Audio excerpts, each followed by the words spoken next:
E até ele usou metaforicamente a seguinte comparação. Ele falou assim, e ele não era cristão, mas ele usou uma comparação com 2 milagres da Bíblia. Ele disse assim, há um milagre na Bíblia que é muito sem graça. Ele não usou essa palavra sem graça, eu estou usando. Mas há um milagre na Bíblia que, sinceramente, assim, né?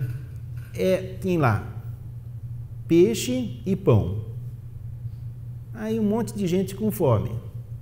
Aí o que ele fez? Multiplicou peixe, um monte de peixe, pão, um monte de pão. Venhamos e convenhamos.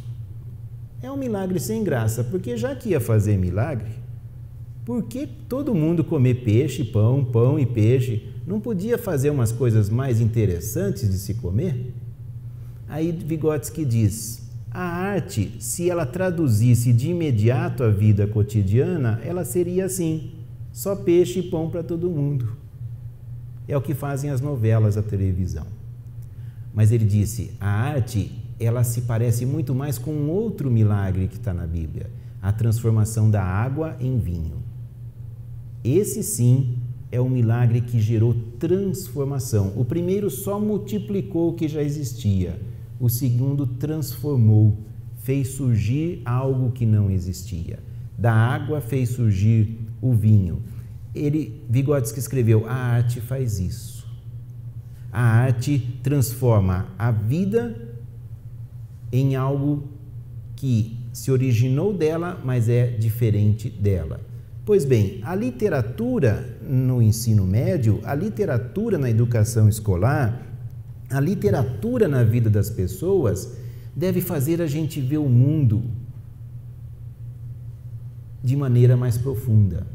Deve fazer a gente olhar para a realidade de uma outra maneira.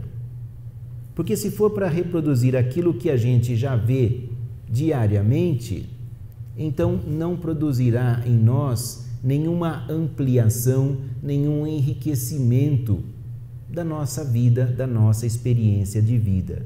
É isso que faz com que a arte seja importante para os seres humanos. Bom, eu acho que se a gente pensar dessa forma, os conteúdos escolares, nós veremos a importância enorme que tem a discussão sobre currículo, isto é, o que ensinar na escola. Isso é muito importante. E nós, professores, temos a obrigação de darmos à sociedade uma resposta em relação a essa pergunta: o que ensinar na escola?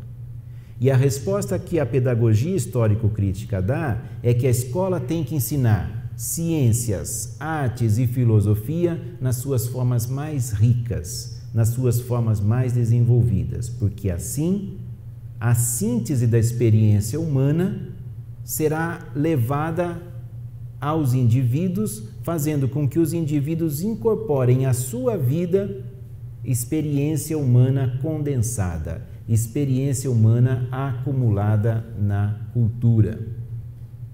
Mas eu falei que não é só a questão do conteúdo, é da relação entre o conteúdo e a forma de se trabalhar esse conteúdo.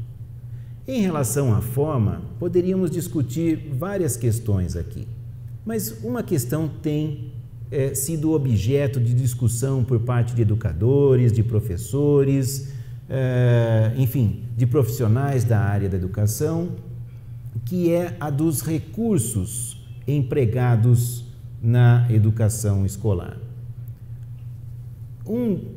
Dois desses recursos são, de um lado, o livro e do outro lado, a apostila.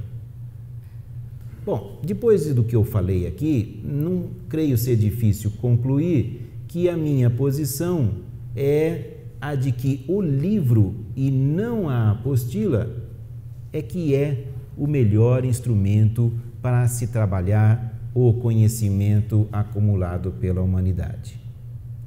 A apostila é um instrumento que faz parte de toda uma concepção de educação que nós chamamos de concepção tecnicista.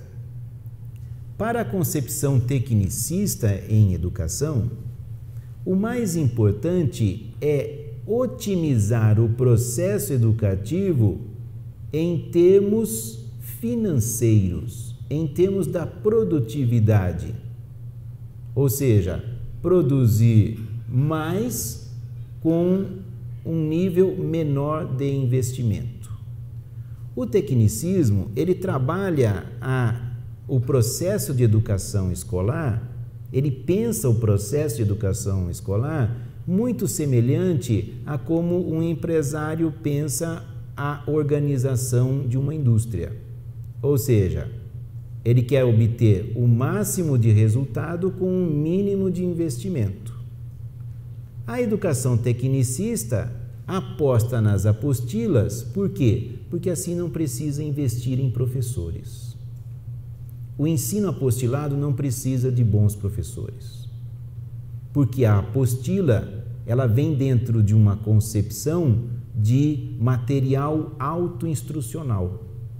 Ou seja, é a apostila que asseguraria o processo de ensino. O professor seria um elemento auxiliar. Isso é muito bom para quem tenha a perspectiva de tornar o professor uma peça dispensável no processo educativo. Ou seja, no momento que aquele professor não está, vamos dizer, agindo de acordo com o dono da escola ou com a secretaria de educação, então aquele professor pode ser dispensado. Em termos de aprendizagem por parte do aluno, ele poderá aprender algumas coisas, mas aprenderá aquelas que não exijam dele um processo de superação. Aprenderá aquelas coisas que não exijam um professor com uma formação sólida em termos de conhecimento a ser transmitido aos seus alunos. O aluno poderá aprender com as apostilas? Sim, mas será uma aprendizagem imediatista, será uma aprendizagem esquemática e, portanto, limitada. Talvez permita ao aluno passar no vestibular, mas seguramente não será uma formação no sentido que eu procurei defender aqui nessa palestra com vocês, ou seja, não será uma formação que desenvolva no adolescente todo o potencial formativo que a adolescência tem, potencial esse que, para ser devidamente aproveitado, requer o trabalho com o conhecimento acumulado pela humanidade.